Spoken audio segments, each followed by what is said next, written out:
JC, it's Joel and Dennis of Benzinga's Pre-Market Prep. How you doing this morning? I'm doing well. How about yourself? We're doing good. We're doing good. We have JC Parets. He's a Market 5 maven and founder of Eagle Bay Capital. And Dennis and I get all caught up in the short-term stuff, but JC likes to kind of look at things long-term. So earnings season, JC, how do you think the street's doing? I mean, listen. I think bigger picture, the market looks good. We've gone essentially nowhere for 3 months, 3 months and change, 4 months if you're looking at the Nasdaq 100. And I think overall, bigger picture, I think it's healthy. Obviously we've had quite the chop fest. People trying to swing trade the major averages and things of that nature. Are kind of getting whipped around, but I think bigger picture, I think that's a healthy thing. I think eventually we get a resolution to the upside, and I think S&Ps are likely to keep going. What are your thoughts here on Twitter's report tonight? I've been kind of wishy-washy here on this. I like the story. I like it long term. They got the potential deal with Google here today on the table. I'm just somewhat concerned that this is getting crowded to the long side short term because this thing's had a pretty incredible run for 3 or 4 days here ahead of the report. We're now trading up at $42.22. We were at $36 just a week ago here. Do you think it's kind of already priced in a pretty good quarter here, or do you think they blow it away? I'm not one to guess how the market is going to react to earnings. I did that early in my career, and that's a difficult game to play. I'd rather be in something once they've already reported and see how the market reacts. I have that downward sloping 200-day moving average right around 41.40, something like that. Now it's flat at least rather than downward sloping. I'd rather see price above an upward sloping 200-day. I like to have kind of the tide to my back, if you will. So if the market can hold above that and have that 200-day start to rise, I think that would be extremely healthy. But I think a little bit more time might be needed. I don't know that there's necessarily any reason to rush, and dive right into this. I think being a little bit patient and waiting for the right setup, and specifically in Twitter, I think would probably be the better move, in my opinion. JC, oil, oil, oil. I mean, that's what from Wall Street to Main Street to even my daughter mentioned something to me the other day about the price of gasoline. Lot of volatility in it. 50, that could be a magnet. We did get above it a few days ago. Gave a lot back yesterday. Any good setups in that yet, or what are some of the fundamentals you're looking at? Well, I don't look at any of the fundamentals. I am looking at the sentiment behind this, and sentiment is awfully stretched. I mean, when you talk about the rubber band being stretched, it's rare to see this much pessimism in a market. But obviously, with a crash of this magnitude, you're going to get sentiment readings like that. So that shouldn't be surprising. As far as a bottom here, I think it's going to be more of a process. I mean, sure, was this low last week? Was that it? Possibly. I'm willing to bet that it probably wasn't. I wouldn't be surprised if we see maybe one more low. Will we just take off from here and mean revert back up towards 80? We possibly could. I wouldn't be making that bet. I'd rather see one more low, because you got a lot of people already thinking, that was it.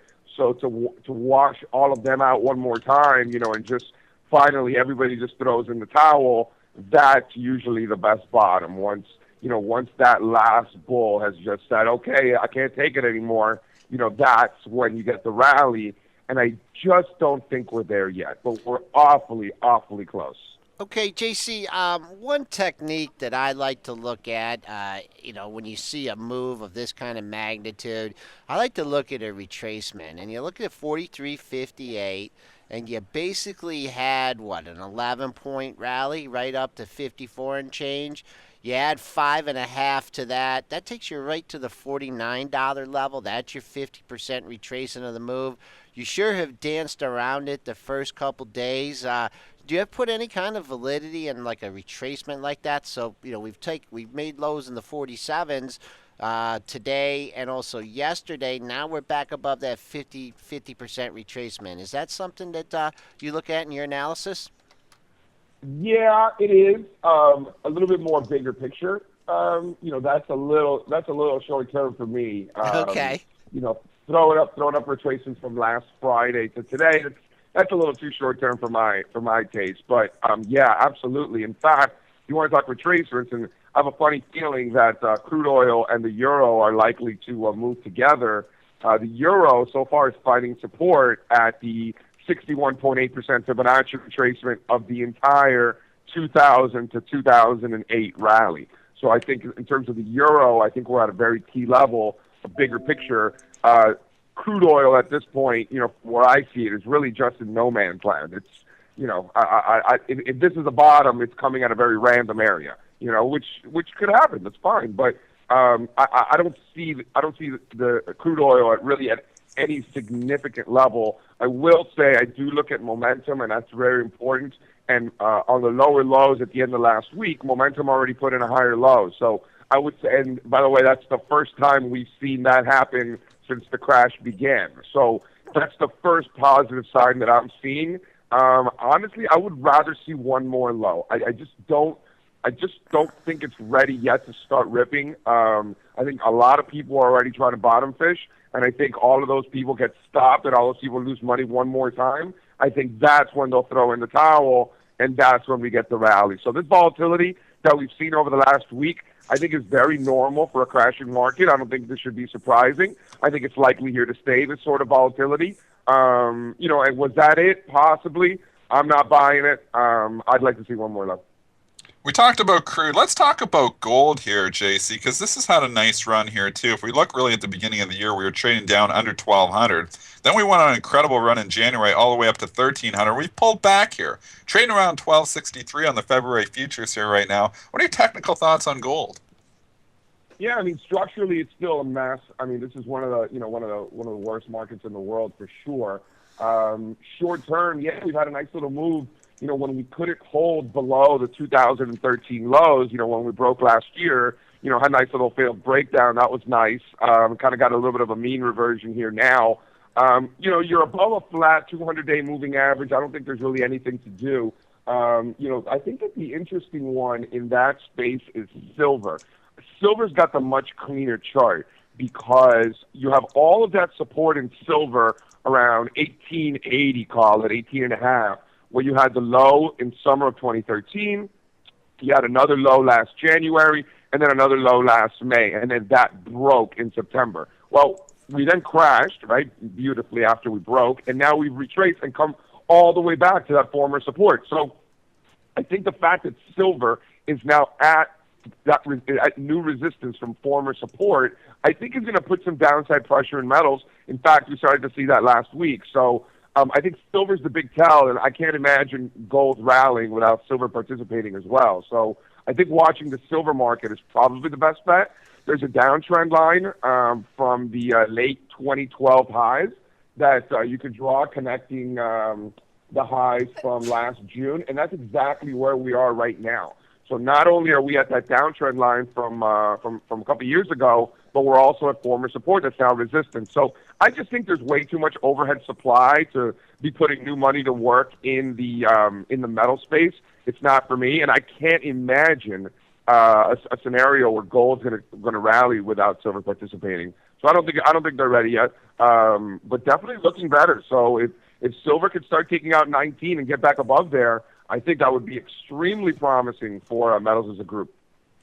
What's on your radar? Because I want to pick your brain. We've been asking what we thought of our stocks. What's on your radar there? Because I know you look at a lot of different charts there throughout the day. Anything you like nice setups there, JC? Yeah, I got my notes here. If you don't have food spilled on your notes from the previous day, it's because you weren't eating well the day before. So I got a nice little state here, right where it says Apple making new highs. I got to tell you, if Apple takes out these highs, which we are, I guess pre-market we're up a little bit. Those highs from November. We get back above there. We could be in for a monster rally in Apple. What else looks good is Procter and Gamble down here. Oh yeah. Structurally, this thing looks great. We pulled back to the breakout level, from where we originally broke out in October. Nice. This looks like a nice little re-entry down here. Another one that I'm looking at is 3M. Um, this is a name that continues to explode and is consolidating beautifully. I mean, this thing hit our Yeah. target in early December and has just really consolidated sideways. I think this resolution is going to be the upside. We want to be buying that breakout. Semiconductors. This is a space. We do some sentiment analysis, and the semis got hit pretty bad. You look at some of these names down 20% over the last couple of months. I think it's a decent entry down here this week. We've started participating on the long side in semiconductors this week. And another one that I'm looking at is, the Australian dollar down here, Aussie.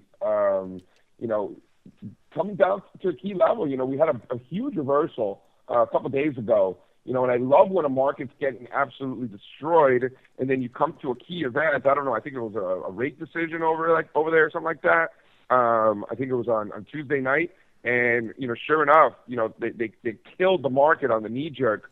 On the decision after the market had already been destroyed. For months and months, and even years at a time in this case. And then the knee jerk is down, and then it reverses back up. When you get those key reversals on an event after a dramatic move like this, I think that's something we got to pay attention to. So, if we can get, if Aussie can get going to the upside, I think that would probably put some nice upside pressure in some of the base metals like copper and things like that. That's an area, the basic materials, that's an area of the market that's been a serial underperformer.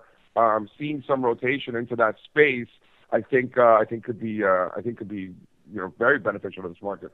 We're on the line with JC Parets. He's a Market 5 maven and founder of Eagle Bay Capital. JC, before we let you go, I mean, interest rates and what the Fed's going to do is kind of taking a little bit of a backseat, I guess, to the earnings season. Basically, this TLT is like laughing in the face of the Fed here, saying, you're not doing anything here. What's your outlook for the TLT, the interest rates? Any thoughts there?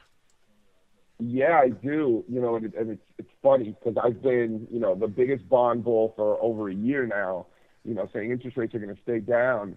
And a funny thing happened yesterday. I'm looking through my charts, and TLT hit our upside targets already in the last month or so, both on the weekly and daily charts. So we're not in TLT at all.